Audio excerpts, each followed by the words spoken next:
ಚಡಚಣ ವಿಜಾಪುರ ಲೋಕಸಭಾ ಚುನಾವಣೆಯ ಚಡಚಣ ತಾಲೂಕಿನ ನಿವರ್ಗಿ ಗ್ರಾಮದಲ್ಲಿ ನಡೆದ ಸಭೆಯಲ್ಲಿ ಹತ್ತಿರ ಸಮೀಪ ಸುತ್ತಿದ್ದು ಎಲ್ಲ ಮತದಾನ ಬಂಧುಗಳು ಜಾಗೃತರಾಗಬೇಕು.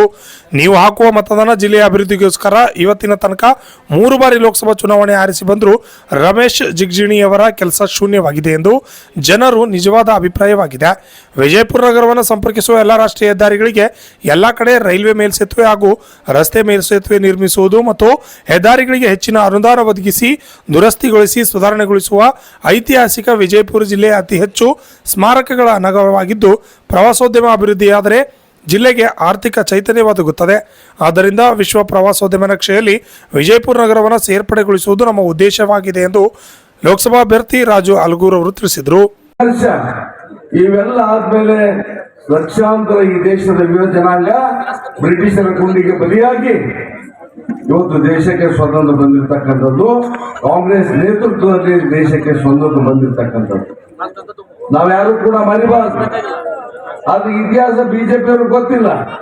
ಬಿಜೆಪಿಯವರು ಯಾರೋ ಒಬ್ರು ಕೂಡ ರಾಷ್ಟ್ರೀಯ ಆಂದೋಲನದಲ್ಲಿ ಸ್ವತಂತ್ರ ಸಂಗ್ರಾಮದಲ್ಲಿ ಯಾರು ಒಬ್ರು ಕೂಡ ಭಾಗವಹಿಸಿರ್ಲಿಲ್ಲ. ಅವರೆಲ್ಲ ಬ್ರಿಟಿಷ್ ಜೊತೆ ಇದ್ದಂತ ಜನ ಇವತ್ತು ನಮಗೆ ದೇಶಭಕ್ತಿಯ ಪಾಠವನ್ನು ಹೇಳಲಿಕ್ಕೆ ಇವತ್ತು ಬರ್ತಾ ಇದ್ದಾರೆ.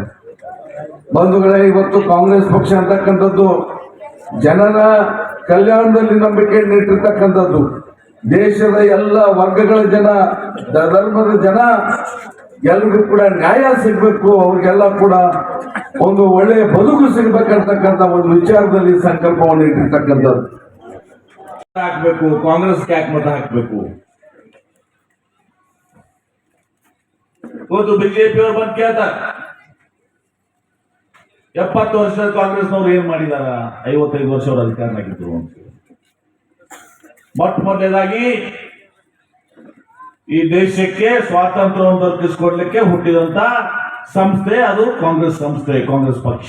ದಿವಸ ಲಕ್ಷಾಂತರ ಜನ ನಮ್ಮ ಹಿರಿಯರು ತಮ್ಮ ತ್ಯಾಗ ಬಲಿದಾನಗಳಿಂದ ಇವತ್ತು ದೇಶಕ್ಕೆ ಸ್ವಾತಂತ್ರ್ಯ ಸಿಕ್ಕಿದೆ. ಇವತ್ತೇನು ಭಾರತೀಯ ಜನತಾ ಪಕ್ಷದವ್ರು ಬಂದಿದ್ದು ಪ್ರಶ್ನೆ ಮಾಡ್ತಾರಲ್ಲ, ಆ ಪ್ರಶ್ನೆ ಮಾಡಲಿಕ್ಕೆ ಹಕ್ಕು ಸಿಕ್ಕಿದ್ದು ಸ್ವಾತಂತ್ರ್ಯದಿಂದ, ಸಂವಿಧಾನದಿಂದ. ಆ ಸ್ವಾತಂತ್ರ್ಯ ಸಂಗ್ರಾಮದ ಸಂದರ್ಭದಲ್ಲಿ ಈ ಬಿಜೆಪಿಯವರು ಯಾರು ಸ್ವಾತಂತ್ರ್ಯ ಹೋರಾಟದಲ್ಲಿ ಭಾಗವಹಿಸಿಲ್ಲ. ಇವರೆಲ್ಲರೂ ಬ್ರಿಟಿಷರ ಏಜೆಂಟರಾಗಿದ್ದಂಥವ್ರು. ಇವ್ರ ಮನೆಗೆ ಯಾರು ಪ್ರಾಣ ತ್ಯಾಗ ಮಾಡಿಲ್ಲ, ಯಾರು ಆಸ್ತಿ ಪಾಸ್ತಿ ಕಳ್ಕೊಂಡಿಲ್ಲ. ಇವ್ರು ಮತ್ತು ಬಂದು ನಮಗೆ ನೈತಿಕ ಪಾಠ ಹೇಳ್ತಾರೆ, ರಾಷ್ಟ್ರೀಯತೆ ಬಗ್ಗೆ, ದೇಶದ ಬಗ್ಗೆ. ಇವರೇನ್ ದೇಶಕ್ಕೆ ಸ್ವಾತಂತ್ರ್ಯ ತಂದು ಕೊಟ್ಟವ್ತಾರೆ. ನಾನು ಹೇಳಿದೆ, ಈ ದೇಶದ ಕಟ್ಟಿದಂತವರು ಕಾಂಗ್ರೆಸ್. ಸ್ವಾತಂತ್ರ್ಯ ಸಿಕ್ಕ ಮೇಲೆ ನಮ್ಮ ಕಡೆ ತಿನ್ಲಿಕ್ಕೆ ಆಹಾರ ಇರಲಿಲ್ಲ. ಎಲ್ಲಾ ಸಂಪತ್ತನ್ನ ಇವತ್ತು ಬ್ರಿಟಿಷರು ನಮ್ಮ ದೇಶದಿಂದ ದೋಚ್ಕೊಂಡು ಹೋಗಿದ್ರು. ನಾವು ಅಮೆರಿಕಾದಿಂದ ಕೆಂಪು ಗೋಧಿಯನ್ನ ತಂದು ನಮ್ಮ ಹಸುವನ್ನ ನೆಗೆಸ್ಕೊಳ್ಬೇಕಾಗಿತ್ತು. ಅಮೆರಿಕಾದಿಂದ ಕೆಂಪು ಗೋಧಿ ತಂದು ತಿನ್ಬೇಕಾಗಿತ್ತು. ಜವಾಹರ್ಲಾಲ್ ನೆಹರು ಅವರು, ಲಾಲ್ ಬಹದ್ದೂರ್ ಶಾಸ್ತ್ರಿ ಅವರು ಇಬ್ಬರು ಪ್ರಧಾನಮಂತ್ರಿ ಆದ್ಮೇಲೆ ಹಸಿರು ಕ್ರಾಂತಿಯನ್ನು ಮಾಡುವ ಮೂಲಕ ನಮಗೆ ಇವತ್ತು 150 ಕೋಟಿ ಜನರಿಗೆ ಇವತ್ತು ನಮಗೇನು ಆಹಾರ ಬೇಕು ಅಷ್ಟು ಆಹಾರ ಉತ್ಪಾದನೆ ಮಾಡೋ ಜೊತೆಗೆ ಅದ್ರ 2 ಪಟ್ಟು ನಾವು ವಿದೇಶಕ್ಕೆ ರಫ್ತು ಮಾಡುವಂತ ಶಕ್ತಿ ಕೊಟ್ಟಿದ್ದು. ಜೋಶ್ ಬಂದ ಕೆಲಸ ಮಾಡಿ. ಅದಕ್ಕೆ 7ನೇ ತಾರೀಕಿಗೆ ತಮ್ಮಲ್ಲಿ ವಿನಂತಿ ಮಾಡ್ಕೋತೀನಿ, ರಾಜು ಆಲ್ಗೂರ್ ಅವ್ರಿಗೆ ಹಸ್ತದ ಗುರ್ತ ರಾಜು ಆಲ್ಗೂರ್ ಅವ್ರಿಗೆ ತಾವು ಮತ ಏನ್ ಹಾಕ್ತೀರಿ, ಈ ಓಟ್ ಹಾಕುದು ರಾಜು ಆಲ್ಗೂರ್ ಅವ್ರಿಗಲ್ಲ, ಇದು ಎಂ ಬಿ ಪಾಟೀಲ್ ಓಟ್ ಹಾಕ್ತೀವಿ. ಹಾಕ್ತಿರೋ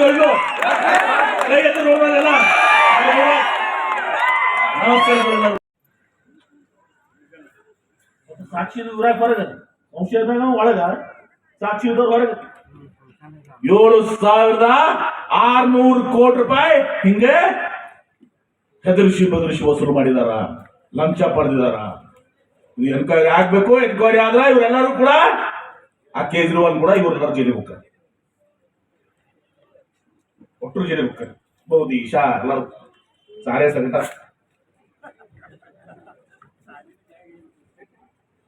ಅದೇ ನಮ್ಮ ಕಾಂಗ್ರೆಸ್ ಪಕ್ಷದಾಗ 2013 2018 ತನಕ ನಾವು ಸಿದ್ದರಾಮಯ್ಯ ಸರ್ಕಾರ ಇತ್ತು. ನಾವು 165 ಭರವಸೆ ಕೊಟ್ಟಿದ್ದೀವಿ, 158 ಭರವಸೆ ಈಡೇರಿಸಿದ್ವಿ.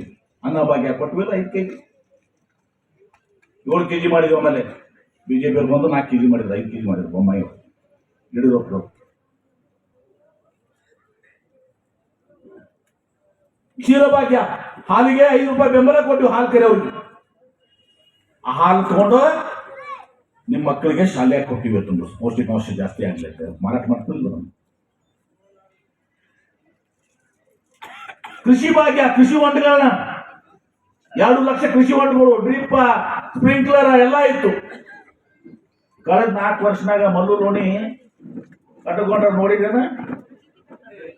4 ವರ್ಷನಾಗ ಯಡಿಯೂರಪ್ಪ ಬೊಮ್ಮಾಯಿ ಸರ್ಕಾರದಾಗ ತೋಟಗಾರಿಕೆ ಇಲಾಖೆ ಕೀಲಿ ಹಾಕಿದ್ರು. ನಮ್ಮ ಪ್ರತಿನಿಧಿಯಾಗಿ ಕೆಲಸ ಮಾಡ್ತಾ ಇದ್ದಾರೆ. 15 ವರ್ಷ ಚಿಕ್ಕೋಡಿಯಿಂದ 15 ವರ್ಷ ಇಲ್ಲಿಯಿಂದ ಇವತ್ತೇನು ನೀರಾವರಿಗಾಗಿ ಒಂದು ಸಂಕಲ್ಪವನ್ನು ಕೊಡಲಿಲ್ಲ.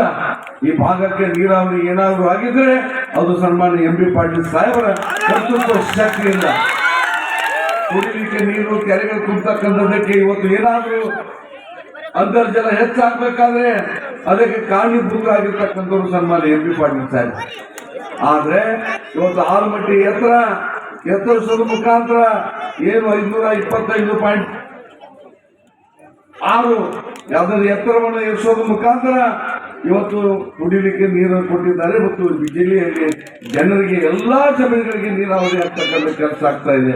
ಅದಕ್ಕೆ ಏನು ಮಾಡ್ತಾರೆ ಅಂತ ಹೇಳಿದ್ರೆ, ಇವತ್ತೇನು ಕೇಂದ್ರದಲ್ಲಿ ಅದಕ್ಕೆ ಒಂದು ನೋಟಿಫಿಕೇಶನ್ ಹೊರಡಿಸಬೇಕಾಗಿದೆ. ಆ ನೋಟಿಫಿಕೇಶನ್ ಹೊರಡಿಸಲಿಕ್ಕೆ ಸನ್ಮಾನ್ಯ ಜಗಜೀನಿ ಅವರು 15 ವರ್ಷದಿಂದ ಇಲ್ಲಿವರೆಗೆ ಒಂದೇ ಒಂದು ಪ್ರಯತ್ನ ಮಾಡಲಿಲ್ಲ. ನಮ್ಮ ಜಿಲ್ಲೆಯ ಜನರಿಗೆ ನೀರು ಬೇಕು, ಜಮೀನುಗಳಿಗೆ ನೀರು ಬೇಕಂತಕ್ಕಂಥ ವಿಚಾರದಲ್ಲಿ ಪಾರ್ಲಿಮೆಂಟ್ ನಲ್ಲಿ ಒಂದೇ ಒಂದು ಮಾತನ್ನ ಆಡ್ಲಿಕ್ಕೆ ಅವರಿಂದ ಸಾಧ್ಯ ಆಗಲಿಲ್ಲ. ನಮ್ಮ ಜಿಲ್ಲೆ ಸಮೃದ್ಧಿ ಆಗ್ಬೇಕು. ನಮ್ಮ ಜಿಲ್ಲೆಯಲ್ಲೂ ಕೂಡ ಪಂಜಾಬದಂತೆ ನಮ್ಮ ಜಿಲ್ಲೆಯೂ ಕೂಡ 5 ನದಿಗಳು ಹರಿತಾ ಇದ್ರು ಕೂಡ ಇವತ್ತು ನಾವು ಅತ್ಯಂತ ಕಷ್ಟಕರ ಜೀವನವನ್ನ ಎದುರಿಸ್ತಾ ಇದ್ದೇವೆ. ಆ ಜಿಲ್ಲೆಗೆ ನೀವು ಅನುಕೂಲ ಮಾಡಿಕೊಡ್ಬೇಕಂತಕ್ಕಂಥ ಮಾತನ್ನ ಕೇಂದ್ರದಲ್ಲಿ ಅಥವಾ ಸಂಸತ್ನಲ್ಲಿ ಎಂದೂ ಕೂಡ ಅವರು ಹೇಳಿ. ಲಕ್ಷ್ಮಣ ಸಿಂಧೆ, ಚಡಚಣ.